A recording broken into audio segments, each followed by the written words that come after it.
हाँ जी गाइस, नमस्कार। बहुत बहुत स्वागत आपका एसएससी लैब पर। मेरा नाम है अमन श्रीवास्तव और मेरा काम है जटिल मुद्दों को एक आसान भाषा में आपके सामने रखना।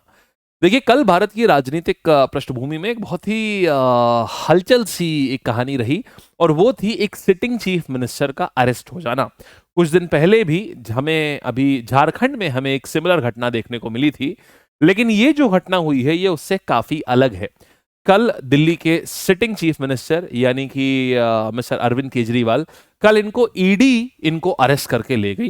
इनसे 2-3 घंटे इनसे पूछताछ हुई और उसके बाद इनके घर में ही इनसे पूछताछ हुई और इसके बाद वो इनको अरेस्ट करके ले गई। ईडी के 9 समन ऑलरेडी आ चुके थे, माने ईडी ने 9 बार इनको बुलाया था कि हमारे ऑफिस आ जाइए, हमारे दफ्तर आइए और हमसे बात करिए, और केजरीवाल जी ने लगातार 9 समन को इग्नोर किया था। क्या है ये पूरा मामला, क्यों इनको अरेस्ट किया गया, इसमें कौन सही कौन गलत, ये सब हम जानेंगे इस पूरे वीडियो में।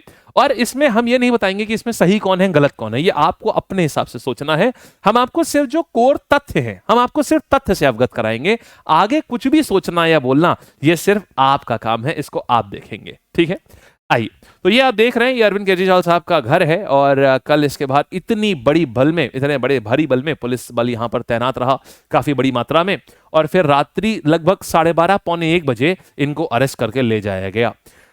बात आती है कि बैकग्राउंड क्या है, इसकी कहानी क्या है, क्यों अरेस्ट करके ले जाया गया। देखिए, कहानी थोड़ा फ्लैशबैक में चलते हैं, 2 साल पहले जाते हैं। नवंबर 2021 की बात है। अरविंद केजरीवाल साहब जो हैं, ये एक लिकर पॉलिसी लेकर के आते हैं। ये लिकर पॉलिसी क्या थी? इस लिकर पॉलिसी के तहत ये कहते हैं कि देखिए, अभी तक मैं बात कर रहा हूं नवंबर 2021 के पहले तक क्या होता था। जितने भी लिकर के ठेके थे, यानी जितने भी शराब के ठेके थे, वो शराब के ठेकों में तकरीबन 50% सरकारी ठेके थे और बाकी प्राइवेट ठेके थे। इस पॉलिसी को लाने का उनका तर्क ये था कि यहां पर अब हम प्राइवेटाइजेशन इन ठेकों का और ज्यादा बढ़ाएंगे।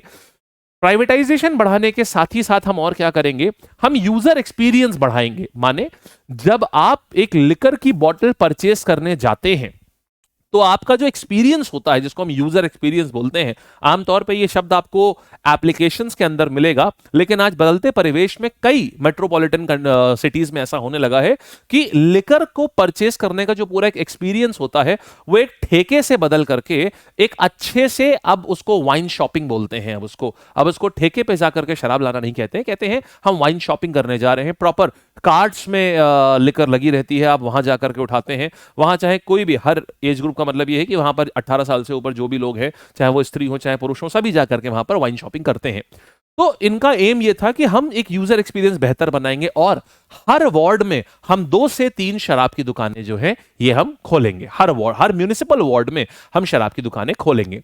आपके मन में प्रश्न आएगा कि इतना सब कुछ शराब के लिए क्यों हो रहा है? ये शराब है, कोई प्रसाद तो नहीं और कोई स्कूल तो नहीं, ऐसा क्यों हो रहा है? देखिए, इसके पीछे भी समझिए। एक्चुअल में समाज में हमारे शराबियों को बहुत गलत नजरों से देखा जाता है। इस बात पे बोलने से पहले हमें डिस्क्लेमर दे दें, हम सपोर्ट नहीं कर रहे हैं उनका कि आप उनको बहुत हाई इज्जत से देखिए। हम आपको थोड़ा इकोनॉमिकली हम आपको बताने की कोशिश करते हैं। शराब से जो रेवेन्यू आता है ये बहुत ज्यादा बड़ा होता है, बहुत भयंकर रेवेन्यू शराब से आता है। भारत में शराब की बिक्री तकरीबन पिछले वर्ष कितनी हुई है? 6,000 करोड़ की शराब की बिक्री हुई है, जिसमें से आधे से भी ज्यादा टैक्स होता है। यानी अकेले शराब से 3-4 हजार करोड़ का टैक्स दिया गया है। इतना टैक्स शराब से आता है। तो इंडिया में जो अब ये पैसा, जो टैक्स का पैसा है, उससे इंफ्रास्ट्रक्चर बहुत बिल्ड होता है।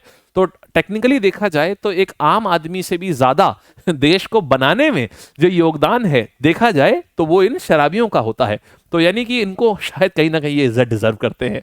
एनीवे, जोक सपाट, अब समझिए क्या हुआ। अब आप समझ गए। तो अरविंद केजरीवाल साहब ने भी जो तर्क दिया वो यही दिया कि भाई हमको रेवेन्यू, स्टेट को इस समय दिल्ली को ज्यादा रेवेन्यू चाहिए, इसलिए हमको ऐसा करना पड़ेगा। और ये उन्होंने कोविड के काल में किया था, जब कोविड खत्म हो रहा था तब किया था कि रेवेन्यू बहुत नीचे जा चुका है, हमको इसको बढ़ाने के लिए हमको लिकर पॉलिसी में बदलाव करना होगा। चीजें इकोनॉमिक दृष्टिकोण से अगर आप देखेंगे तो आपको सही दिखेंगी, इसमें कोई भी गलत चीज नहीं है। यहां तक आपको सब सही लगा होगा, ठीक है। और एक्चुअल में यहां तक सब कुछ सही हुआ भी। हम मेनली बात आई कि हम प्राइवेटाइजेशन ऑफ जो अल्कोहल है उसका प्राइवेटाइजेशन करा जा रहा है। और उसके बाद उन्होंने ये दिखाया, उन्होंने ये सोर्स अगर आप देखेंगे तो दिल्ली गवर्नमेंट का एक्साइज डिपार्टमेंट ने ये सोर्स दिखाया है कि देखिए साहब, ओल्ड पॉलिसी के तहत जो लाइसेंस फी आती थी वो इतनी आती थी, नई पॉलिसी के तहत इतनी आई है, हमको 5000% का फायदा हुआ है। यानी ये आंकड़े देख करके लगता है, ये इंडिया टुडे ग्रुप ने ये आंकड़े पब्लिश करे हैं और ये आंकड़े लिए गए हैं दिल्ली गवर्नमेंट की एक्साइज डिपार्टमेंट की साइट से। ये आंकड़े देख करके दिखता है कि बहुत ज्यादा फायदा हुआ था। केजरीवाल साहब जो पॉलिसी लेकर के आए बहुत अच्छी पॉलिसी थी, लेकिन अभी तक जो सब हंकी डौरी दिख रहा है, आइए थोड़ा सा और डीप डाइव करते हैं। अब इसको क्यों स्कैम कह रहे हैं? देखिए, स्कैम का अर्थ है कि कुछ तो गड़बड़ हुआ होगा, कुछ तो घोटाला हुआ होगा। अब आइए जरा थोड़ा सा और अंदर चलते हैं इसमें।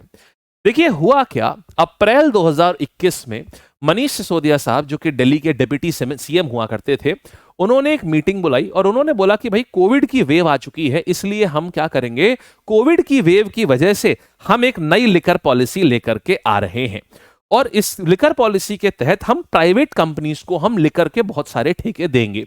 और इसके तहत पहली बार अब ऐसा हो रहा था, लिकर में डिस्काउंटिंग अलाउ करी गई थी। मतलब अभी तक ये होता था कि अब अगर आप देखिए किसी भी आप राज्य में रहने वाले हैं, लिकर शराब एक जो सब्जेक्ट है वो स्टेट का होता है, माने वहां सारे रूल्स स्टेट गवर्नमेंट के ही लागू होंगे, राज्य सरकार के ही लागू होते हैं।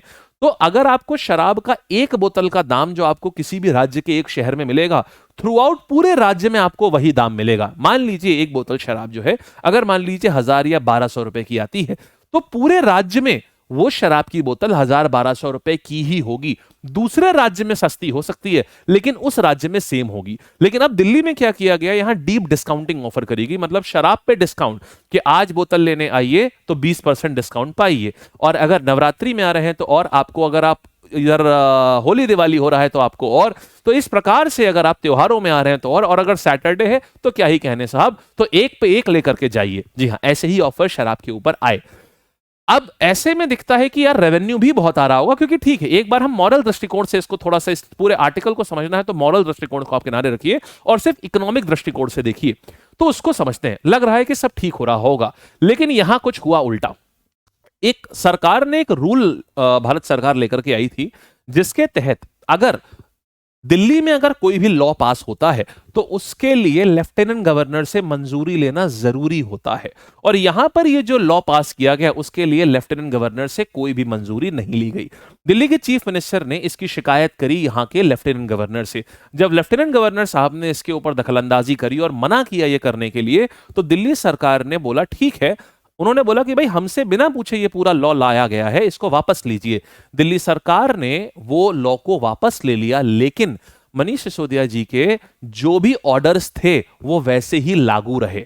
फिर जब लेफ्टिनेंट गवर्नर को यह पता चला कि हमने, मतलब सतही तौर पर तो ये बिल को वापस ले लिया गया है, जो नई पॉलिसी लाई गई थी लिकर पॉलिसी के तहत जो प्राइवेटाइजेशन किया जा रहा था, सतही तौर पर तो उसको वापस ले लिया गया है, लेकिन अभी भी बिल्कुल वैसे ही चल रहा है। अब यहां से सबके कान खड़े हो गए।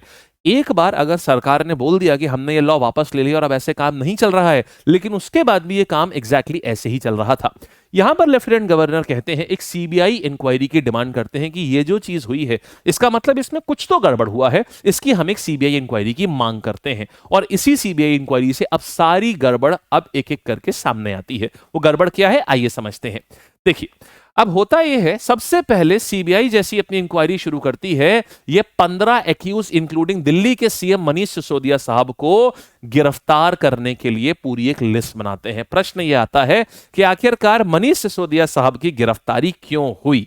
ऐसा उन्होंने क्या करा था कि डिप्टी सीएम को गिरफ्तार करना पड़ा। देखिए क्या कारण है उनके, एक एक करके देखते हैं। पहला कारण यह है कि आप इस दुकान के बाहर बड़ी भीड़ को देख सकते हैं और एक पहली बार आप ऐसा ऑफर देखेंगे जो आपको नॉर्मली किसी शराब की दुकान पर नहीं मिलेगा।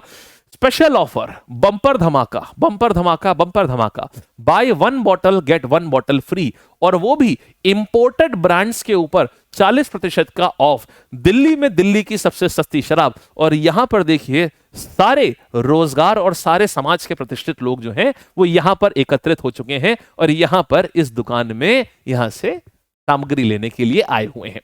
यानी एक्चुअल में यहां पर, और ये सब तब हो रहा था जब ऑलरेडी एलजी मना कर चुके थे कि ये पॉलिसी गलत है, इसको वापस लीजिए। अच्छा, 1 मिनट हम एलजी को किनारे रख देते हैं। एक्चुअल में ठीक है, खूब सारी शराब बिकेगी तो खूब सारा रेवेन्यू आएगा, इसमें कोई प्रॉब्लम नहीं है, बहुत अच्छी बात है, रेवेन्यू आना भी चाहिए। लेकिन प्रॉब्लम ये हुई जब सीबीआई को यह पता चला कि इन सब में शराब की बिक्री तो 60 to 87% तक बढ़ गई। यहां पर विस्की की जो सेल थी, अगर आप, ये न्यूज का आर्टिकल है, यहां पर आप देखेंगे कि विस्की की सेल में 60% का बढ़ोतरी हुई और वाइन की सेल्स 87%, यानी तकरीबन दुगनी हो गई। तो एक लॉजिक ये कहता है कि फिर हमारा जो रेवेन्यू आया होगा वो भी 1.5-2 गुना बढ़ गया होगा, जो सरकार को फायदा हो रहा है टैक्स से वो भी 1.5-2 गुना बढ़ गया होगा। और जब टैक्स चेक किया जाकर के तो यहीं पर था सबसे बड़ा स्कैम। टैक्स 80% कम हो चुका था। व्हाट? अगर शराब की बिक्री दुगनी हो रही है तो कायदे से टैक्स का रुपया 1.5 से 2 गुना, अगर शराब की बिक्री बढ़ रही है तो टैक्स का रुपया भी बढ़ना चाहिए, 1.5-2 गुना हो जाना चाहिए। लेकिन टैक्स 1.5-2 गुना तो छोड़िए, 20% रह गया खाली, 80% खत्म हो गया, मात्र 20% टैक्स रह गया। अब यहां से सीबीआई के कान खड़े हुए कि आखिरकार इसका मतलब, इसका फायदा किसको पहुंच रहा है? इसका फायदा पहुंच रहा है जो शराब के व्यापारी हैं, ये सारा फायदा उनको पहुंच रहा है। अब सीबीआई थोड़ा सा और अंदर जाती है कि आखिरकार ऐसा क्या है कि सरकार पूरे टैक्स के पैसे पे नुकसान लेकर के जो प्राइवेट व्यापारी हैं शराब के, उनको क्यों फायदा पहुंचा रही है, और स्पेशली यहां पर इंपोर्टेड बोतलों को क्यों डंप किया जा रहा है। आप देखेंगे इंपोर्टेड और इंडियन ब्रांड्स अवेलेबल है और इंपोर्टेड बोतलों के ऊपर अलग से 40% का ऑफ दिया जा रहा है। ऐसा क्या हुआ? आप अभी तक सोच रहे होंगे, अभी तक जो साउथ इंडियन के एक्स चीफ, तेलंगाना के एक्स चीफ मिनिस्टर की बेटी का नाम अभी तक हम तो न्यूज में सुन रहे थे लेकिन अभी तक नहीं आया, अब उनकी भी एंट्री होने वाली है। अब देखिए, आप समझ गए सीबीआई सोच रही थी ऐसा क्यों करा है इन्होंने, ये शराब व्यापारी को फायदा क्यों पहुंचा रहे हैं जबकि हमको टैक्स का रेवेन्यू मात्र 20% बचा है। अब इसका खुलासा आगे हुआ। साउथ ग्रुप की एंट्री होती है अब यहां पर, यानी एक्चुअल में साउथ की एक बहुत बड़ी लॉबी थी। साउथ के कई सारे बिजनेसमैन और कई सारे पॉलिटिशियंस थे जिन्होंने आम आदमी पार्टी को 100 करोड़ रुपए दिए थे एज अ ब्राइब। और ये ब्राइब स्वीकार करने वाले व्यक्ति कौन थे? देखता हूं मेरे पास अगर इनकी फोटो है यहां पे कि नहीं है। ये विजय नायर। अब ये विजय नायर कौन है? विजय नायर आप पार्टी के ही कम्युनिकेशन इंचार्ज है, मतलब पब्लिक से जो कम्युनिकेशन वगैरह करना है उसके इंचार्ज हैं। विजय नायर ने यह बात खुद कबूली है कि हां 100 करोड़ रुपए इस साउथ लॉबी ने हमको दिए थे। वो साउथ लॉबी ने पैसा क्यों दिया था कि आप यहां क्या करिए, और जो ये नंबर्स दिखाए गए हैं ये नंबर्स आर नॉट रियल, ये नंबर सही नहीं है, ऐसा इनका कहना था कि यहां पर 100 करोड़ रुपए हमको हम साउथ लॉबी ने दिए थे यहां पर इस पार्टी के लिए।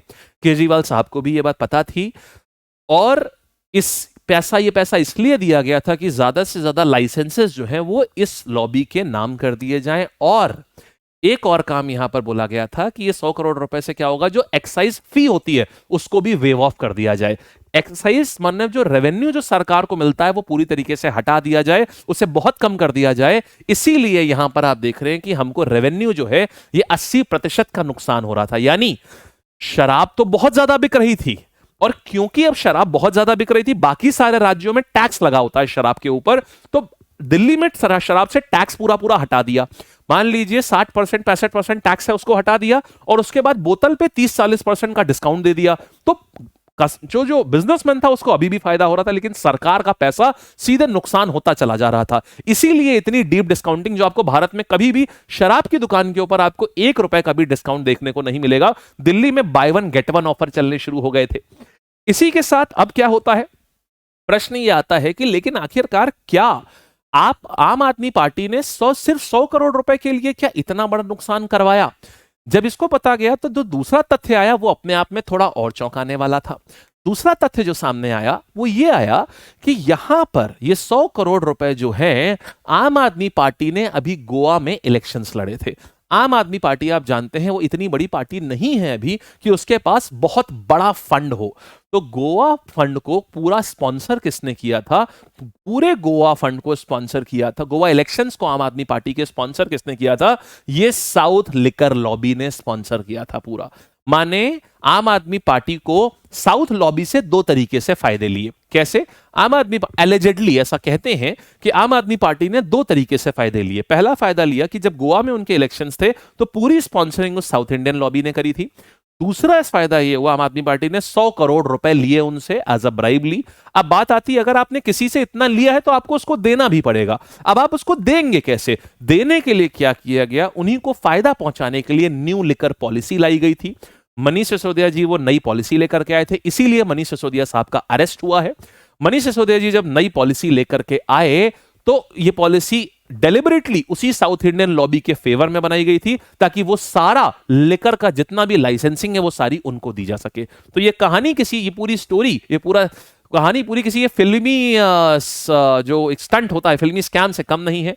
ये वो व्यक्ति हैं जिनके हाथ में 100 करोड़ रुपए आए हैं। ये आम आदमी पार्टी के कम्युनिकेशन इंचार्ज हैं। ये के कविता, ये कौन है? ये दिल्ली कह रहे हैं, ये तेलंगाना के एक्स सीएम की बेटी हैं। ये कविता, इनको, ये साउथ इंडियन लॉबी से कनेक्टेड है, इनको भी अरेस्ट कर लिया गया है। केजरीवाल साहब के सीए जो है, न्यूज़पेपर्स का ऐसा कहना है कि उन्होंने काफी सारे तथ्य बताए हैं कि कैसे इस पैसे को राउट किया जा रहा था। ये सारी पूरी कहानी है। और दिल्ली में इस लिकर माफियाज को लिकर और ज्यादा से ज्यादा उनका लिकर ज्यादा से ज्यादा बिके, ताकि जो 100 करोड़ रुपए उन्होंने दिए हैं प्लस जो गोवा में फंडिंग करी थी वो सारा पैसा उनके पास वापस आ पाए। तो दिल्ली में जो ड्राई डेज जो 21 दिन हुआ करते थे, अगर आप देखेंगे हिंदुस्तान टाइम्स की रिपोर्ट है, 21 जो ड्राई डे हुआ करते थे, ड्राई डे का मतलब होता है इस दिन आप शराब नहीं बेच सकते, वो 21 से मात्र 3 में रिड्यूस कर दिए गए थे। साल में सिर्फ अब 3 दिन होंगे, इंडिपेंडेंस डे, रिपब्लिक डे और गांधी जयंती। इन 3 दिन के अलावा आप हर दिन शराब बेच सकते हैं। इसके पहले ये 21 दिन हुआ करता था कि 21 दिन शराब नहीं बेच सकते हैं। तो ये है पूरा आपका ये स्कैम जो हुआ है। और 9 समन क्योंकि केजरीवाल साहब ने मना कर दिए थे, तब फिर सीधे ईडी के पास आने के लिए मना कर दिया था, तब फिर सीधे ईडी ही उनके घर पहुंच गई और उनको अरेस्ट कर लिया गया। अब प्रश्न ये आता है, क्या केजरीवाल साहब सीएम रहेंगे? ये समय बताएगा, क्योंकि ऐसा कोई आज तक कभी ऐसा हुआ नहीं। जब अभी झारखंड में हुआ था तो हेमंत सोरेन साहब ने रिजाइन कर दिया था, लेकिन इनके यहां पर आप में बोला गया कि भाई इसको ये रिजाइन नहीं करेंगे केजरीवाल साहब, ये जेल से ही अभी सरकार चलाएंगे। लेकिन जेल से सरकार चलाना आसान नहीं है। आप किसी भी कैबिनेट मीटिंग में पार्टिसिपेट नहीं ले सकते। दूसरा, आपको जितने भी ऑर्डर साइन करने होते हैं, साइन करने के लिए एक आदमी क्या जेल के अंदर जाएगा? जेल के अंदर पेपर साइन करने अलाउ नहीं है। जेलर का प्रेजेंट होना जरूरी होता है किसी भी प्रकार के सिग्नेचर वगैरह में। तो अब उस केस में फिर स्टेट की जितनी भी प्राइवेट इंफॉर्मेशन है, क्या वो जेलर को भी दिखाई जाएगी? जबकि जेलर उस इंफॉर्मेशन के प्रीव्यू नहीं, उनको नहीं प्रीव्यू कराया जा सकता, उस इंफॉर्मेशन के वो प्रीव्यू नहीं होते हैं। तो फिर ये सारी चीजें कैसे होंगी? ये रोड ब्लॉक हैं और शायद अब कोर्ट ही बताएगा कि आम आदमी पार्टी का वहां पर क्या होगा। ठीक है, तो ये था पूरा माजरा। उम्मीद है आपको पूरी बात समझ आ गई होगी कि ये पूरी कहानी क्या है, क्यों अरेस्ट किया गया, क्यों समन दिए जा रहे थे ईडी के द्वारा, क्या है ये पूरी कहानी, क्यों दिल्ली में एकदम से शराब के डिस्काउंट्स दुकानों पे दिखने शुरू हो गए थे, क्यों 21 से 3 दिन रिड्यूस कर दिया गया था, कैसे ये सारा जो पैसा लिया गया था साउथ इंडियन लॉबी से, ये कैसे इसको वापस से उन्हें फायदा कैसे पहुंचाया जा रहा था। उम्मीद है आप ये सब समझ गए होंगे। ठीक है, चलिए तो चलते हैं। बाय बाय, टाटा, नमस्कार। उम्मीद है सब बढ़िया लगा होगा, और अगर समझ आया हो तो जरूर से नीचे कमेंट करके बताइएगा कि आपको ये कैसा लगा। ठीक है, धन्यवाद।